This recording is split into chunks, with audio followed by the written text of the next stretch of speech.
Online physics की class में अभी तक हमने शासन द्वारा निर्धारित पाठ्यक्रम की भाग 1 पुस्तक जो भाग 1 है उस आपके पाठ्य पुस्तक के भाग 1 से वैद्युतिकी के एक चैप्टर का अध्ययन किया।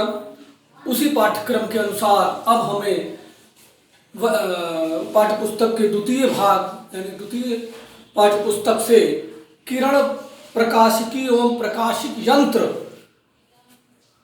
चैप्टर का अध्ययन करना है। उस चैप्टर का नाम है किरण प्रकाशिकी एवं प्रकाशिक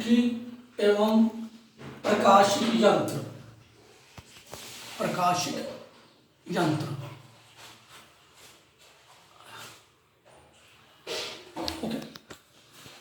इसके लिए हमें सबसे पहले ये जानना होगा कि जो हमारा नेत्र है, मानव नेत्र, ये नेत्र के अंदर एक विशेष क्षमता है कि यह वैद्युत चुंबकीय स्पेक्ट्रम, जिसमें तमाम सारी तरंगें आती हैं, वैद्युत चुंबकीय स्पेक्ट्रम के केवल दृश्य भाग अर्थात जिसकी तरंगदैर्घ्य 4000 एंगस्ट्रॉम से लेकर 7600 एंगस्ट्रॉम तक होती है, द्वारा ही हमारे नेत्रों द्वारा ही इन्हीं तरंगों के परिसर के अंदर ही चीजें दिखाई पड़ती हैं। ये दृश्य प्रकाश कहलाता है।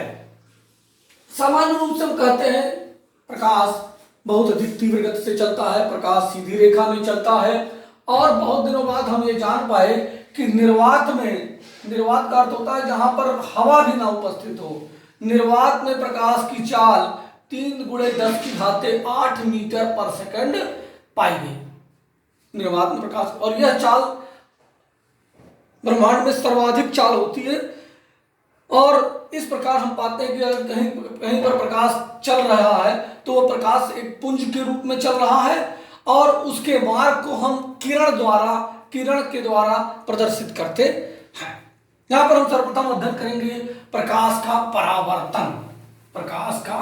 परावर्तन, जिसे आप छोटे लोअर क्लासेस में भी अध्ययन कर चुके हैं। तो प्रकाश के परावर्तन में 2 प्रकार का है, लेकिन हम यहाँ पर भी आपको स्टार्ट करते हैं तो अध्ययन करते हैं वही समतल द्वारा प्रकाश का परावर्तन, जिसमें आप जानते हैं कि एक कोई परावर्तक तल जैसे दर्पण, समतल दर्पण है, और इस परावर्तक तल पर यदि कोई प्रकाश की किरण आपतित होती है तो जितने ही कोण पर यह आपतित होती है या उतने ही कोण पर परावर्तित हो जाती है। हम ये जानते हैं, इसको हम लोग कहते हैं आपतित किरण, आने वाली किरण इंसिडेंट रे, और ये कहलाती है रिफ्लेक्टेड रे, परावर्तित किरण रिफ्लेक्टेड रे। ओके, और ये जो होता है ये हम अभिलंब उस बिंदु पर करते हैं जहां पर प्रकाश किरण आपतित होती है। उस बिंदु पर एक परावर्तक तल पर अभिलंब खींचते हैं और इसे हम लोग अभिलंब बोलते हैं। यहाँ पर एक नियम यही है कि आपतित किरण और परावर्तित किरण का अभिलंब से बनने वाला कोण समान होगा। इसके अतिरिक्त आपतित किरण, अभिलंब और परावर्तित किरण तीनों एक ही तल में होंगे।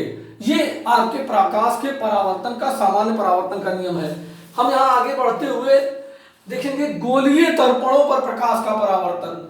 गोलीय दर्पणों पर, ये तो समतल पृष्ठ पर था, हम आगे बढ़ेंगे तो देखेंगे गोलीय दर्पणों पर प्रकाश का परावर्तन। गोलीय दर्पण हमें बनाना होगा पहले, प्रकाश का परावर्तन। इसे बनाने के लिए हम लोग क्या करेंगे,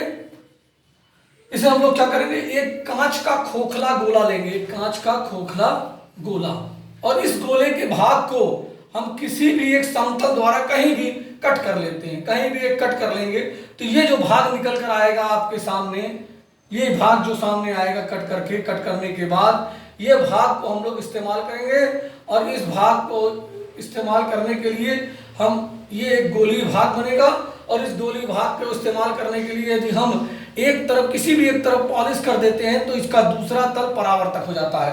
यहाँ पर हमने उभरे हुए तल को पॉलिश किया और यहाँ पर हम लोग धसे हुए तल को पॉलिश करेंगे, तो यहाँ पर ये उभरा हुआ तल परावर्तक हो जाएगा और यहाँ पर धसा हुआ तल परावर्तक। इस आधार पर हम लोग इसे बोलते हैं उत्तल दर्पण। इसको हम नाम देते हैं उभरा हुआ दर्पण या उत्तल दर्पण।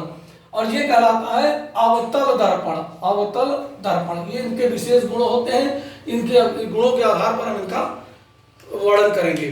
इसके लिए सबसे इंपॉर्टेंट चीज जो है वो हमारे लिए है, वो है चिन्ह परिपाटी। यहाँ पर उत्तल दर्पण और अवतल दर्पण से बनने वाले प्रतिबिंबों को सही रूप से प्रदर्शित करने के लिए, जो प्रतिबिंब बनते हैं उनकी सारी व्यवस्था को बिल्कुल सही रूप से दर्शाने के लिए हमारे लिए आवश्यक है क्या है, वो है चिन्ह परिपाटी। तो यहाँ पर जो हम चिन्ह परिपाटी का अगर सटीक रूप से अध्ययन करेंगे तभी हम बनने वाले प्रतिबिंब की वास्तविक स्थिति को सही प्रकार से जान पाएंगे। तो यहाँ हम लेंगे अब चिन्ह परिपाटी।